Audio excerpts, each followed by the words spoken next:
Bonjour à tous et bienvenue dans cette petite vidéo de présentation des nouveautés documentaires de votre médiathèque. Deuxième vidéo du genre après celle du printemps dernier. Cette fois-ci, on va encore aller vite, on va avoir 14 documents à voir en moins de 5 minutes, alors c'est parti.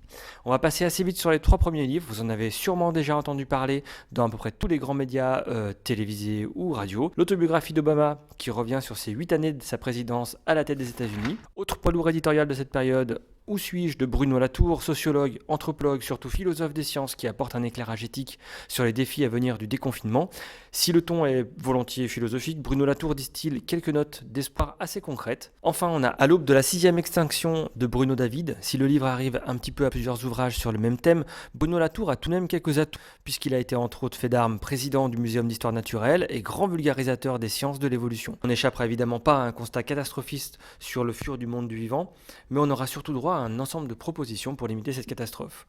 Voilà, on rentre maintenant dans le rayon société avec un témoignage, celui de Cédric Héroux. Vous connaissez peut-être le visage de ce paysan de la vallée de la Roya, une vallée au-dessus de Nice, qui raconte donc son aventure un soir de 2016, quand en rentrant chez lui, il tombe sur un groupe de migrants qui passent la frontière entre l'Italie et la France. Et alors qu'il est plutôt éloigné des questions de migration, il va finir par incarner le visage des accueils des exilés et il obtiendra à la suite de déboires judiciaires importants du Conseil constitutionnel la consécration du principe de fraternité.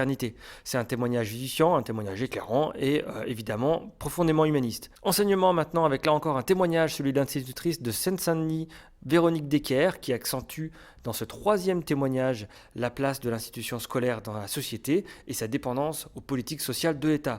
Un documentaire assez remuant là aussi.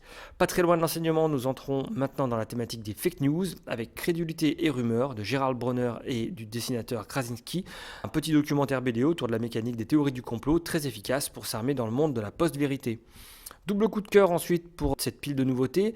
Un livre, 3 femmes, de Lisa Taddeo, journaliste américaine qui va recueillir le témoignage de 3 femmes de milieux et de situations diverses et dénouer le fil de leur vie sentimentale. On obtient une cartographie passionnante de la vie amoureuse contemporaine à l'ère de MeToo. On s'éloigne pas tout à fait des questions de genre avec Le regard féminin, une révolution à l'écran de Iris Bray. Cette professeure de cinéma théorise la différence de regard entre le regard masculin et le regard féminin dans les films en se basant sur nombre de fictions contemporaines populaires entre séries et films, la place de l'évolution de la femme dans ces fictions et notamment de sa représentation. C'est un essai remuant, surtout si vous avez aimé les documentaires comme Sorcière de Mona Chollet, vous devriez adorer celui-ci. Retour du philosophe spécialiste des nouvelles technologies et des dérives de la Silicon Valley, Éric Sadin. Il s'attaque cette fois-ci à l'évolution de notre époque, amplifiée et orientée par les nouveaux outils de services technologiques à perdre le monde commun pour nourrir une vision exclusivement individuelle de la société. Éric Sadin, avant de jouer les Cassandres, prend la température sociale et identitaire de notre époque, un essai pile à l'heure, c'est-à-dire toujours un petit peu en avance sur son temps. Rapide incursion ensuite dans le pôle Découvrir le monde,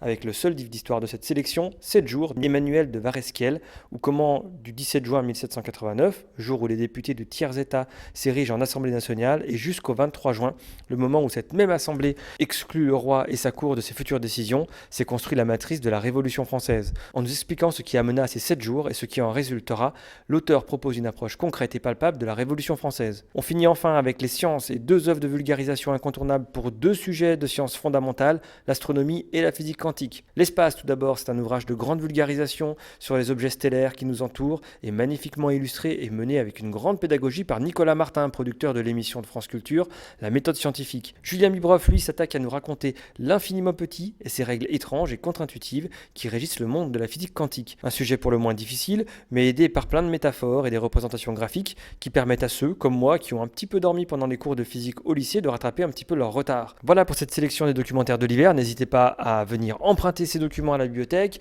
Passez de bonnes vacances.